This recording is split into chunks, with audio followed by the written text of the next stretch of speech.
Hello everyone, unfolding literature চ্যানেলে সবাইকে স্বাগত জানাই। West Bengal school service commission SLST এক্সামের জন্য যে এমসিকিউ সিরিজটি চলছিল সেটা আজকে প্র্যাকটিসে 23 নিয়ে এসেছি এবং আজকের টপিক হচ্ছে জর্জ হার্বার্টের লেখা একটি poem virtue.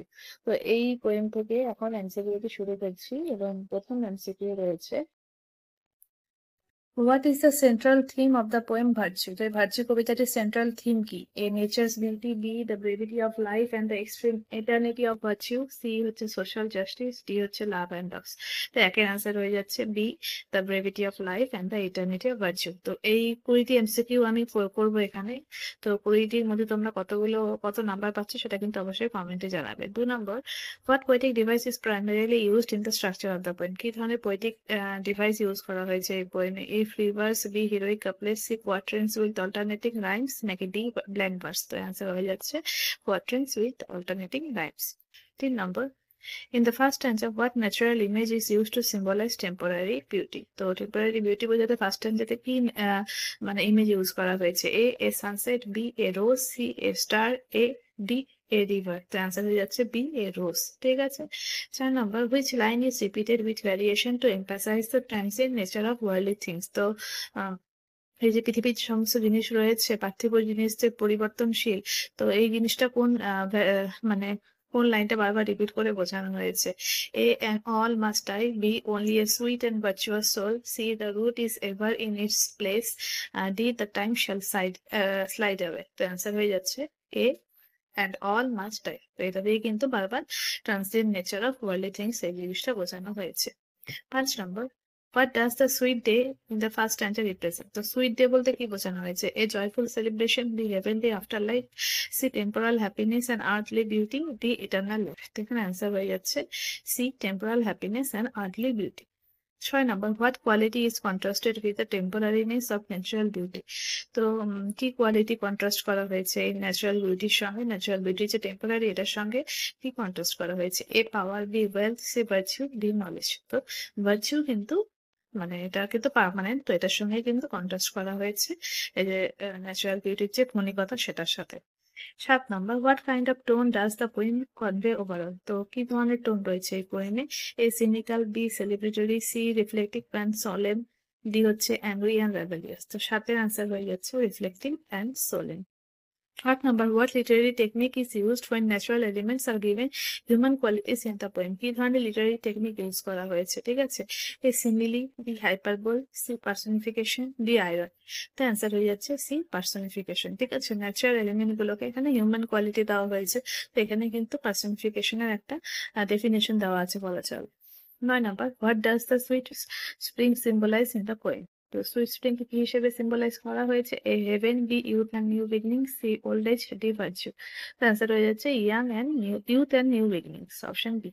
10 number, what is the ultimate fate of all natural things in the poem? সমস্ত যে ন্যাচারাল জিনিসগুলো রয়েছে, প্রাকৃতিক জিনিসগুলো রয়েছে, সেগুলোর যে শেষ পরিণতি সেটা কি এই পোয়েম হিসেবে? A they grow eternal, B they lose meaning, C they decay and die, D they become virtuous? তো এখানে অ্যান্সার হয়ে যাচ্ছে C they decay and die. তারা কিন্তু ক্ষয়প্রাপ্ত হয় এবং শেষে মারা যায়। 11 number, how does the poet describe the sweet rose? তো পোয়েট কিভাবে সুইট রোজকে ডেসক্রাইব করেছে?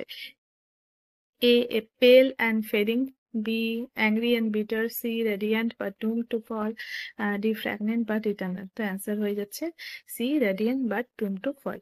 12 নম্বর, what does the phrase angry and brave in the third stanza suggest? তো থার্ড স্ট্যান্ডাতে অ্যাংরি অ্যান্ড ব্রেভ কথাটি রয়েছে, এটা কি সাজেস্ট করছে? A it's defiant against decay, B it is sad and submissive, C it is heroic and eternal, D it is emotionless? তো answer হয়ে যাচ্ছে it is defiant against decay, option A হয়ে যাচ্ছে correct answer. 13 number, what is the function of the repeated idea and all must die in the poem? তো all must die এই যে লাইনটা বারবার বলা হয়েছে অ্যান্ড অল মাস্ট ডাই, এটার মানে আইডিয়াটা এটাতে কেন বলা হয়েছে? A to emphasise nature's immortality, B to comfort the reader, C to underline the contrast with virtue's permanence, C to evoke fear of death? তো দেখো এখানে কোনটা হবে।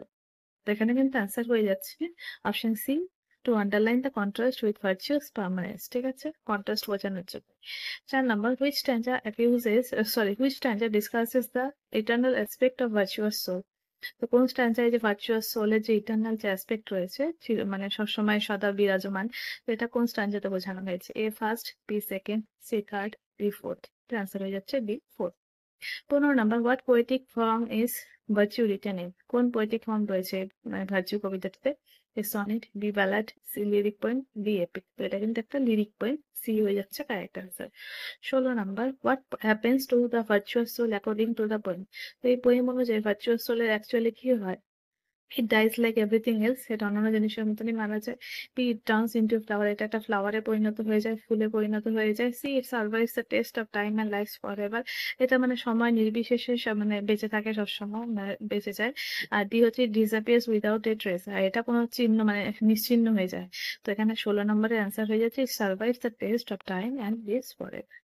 তো অপশন সি হয়ে যাচ্ছে correct answer. 17 number, what emotion does the poem evoke regarding the natural world's fate? তো natural world নিয়ে কি ইমোশন এখানে দেখানো হয়েছে? A hope, B delight, C melancholy, আর ডি ইনডিফারেন্স। তো অ্যান্সার হয়ে যাচ্ছে C melancholy. 18 number, what contrast does Herbert establish between nature and virtue? Nature and ভার্চুর মধ্যে কি কন্ট্রাস্ট এখানে হারবার্ট করেছে? A nature is eternal, virtue is not, B both are temporary, C nature dies, virtue endures, D nature is evil, virtue is whole. তো এখানে answer হয়ে যাচ্ছে nature dies but virtue endures. 19 number, what theological or spiritual belief underlines the poem? কি ধরনের theological মানে ধার্মিক বা spiritual যে আধ্যাত্মিক বিলিফ রয়েছে, বিশ্বাস রয়েছে এই পোয়েমে, সেটা কি? A atheism, B Hindu reincarnation, C খ্রিস্টান belief in the souls immortality, আর D pagan nature worship.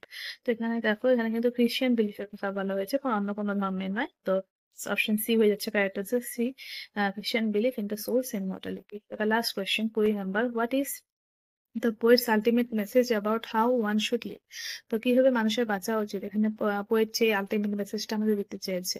A enjoy nature and beauty, B pursue knowledge and power, C live a life full of virtue for it all অ্যানোল is eternal, D escape from the world. তো এখানে কিন্তু poet যে মেসেজটা আমাদের দিচ্ছে সেটা হচ্ছে live a life of virtue for it alone is eternal. তো অপশন ডি হয়ে যাচ্ছে কারেক্ট আনসার। তো এখানে 20টা প্রশ্ন শেষ হলো। 20-র মধ্যে কত তোমরা পাচ্ছ অবশ্যই কমেন্ট করে জানাবে, এবং এরকম যদি ভিডিও আরো পেতে চাও তাহলে কিন্তু অবশ্যই চ্যানেলটিকে সাবস্ক্রাইব করে পাশে থাকা বেল আইকনকে প্রেস করবে। Thank you so much.